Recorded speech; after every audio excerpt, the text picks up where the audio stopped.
It's important, I think, to first understand that what he is not doing here is appealing his conviction. He waived his right to appeal, and so that's not possible. But what he is attempting to do is withdraw his plea. In withdrawing your plea, like waiving any right, you have to do so knowingly, willfully, and intelligently. And if he can establish that none of those existed when he entered his plea, then he might have a chance in convincing a judge that he should be allowed to withdraw his plea.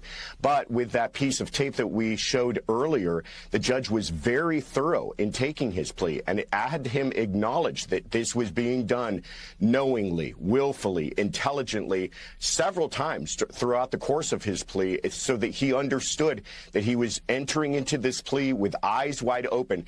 The idea of whether or not he committed these crimes is not really the concern, even though he admitted he was involved in this, but he has to establish that somehow his attorneys either misled him or lied to him about what the consequences were of his plea, the fact that he would be going off to prison for the rest of his life.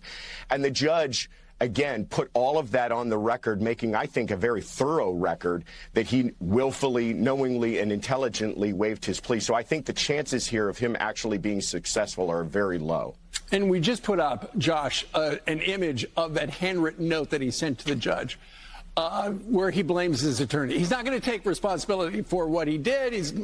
My attorney sucked, essentially, is what he's saying. But how does that work?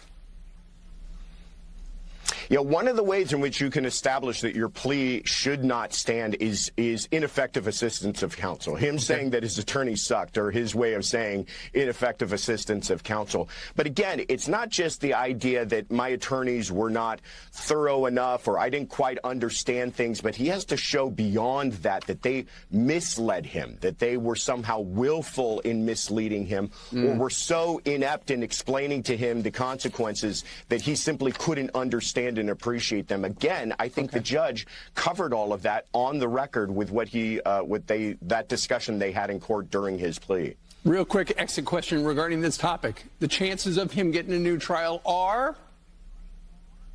Extremely low. Okay.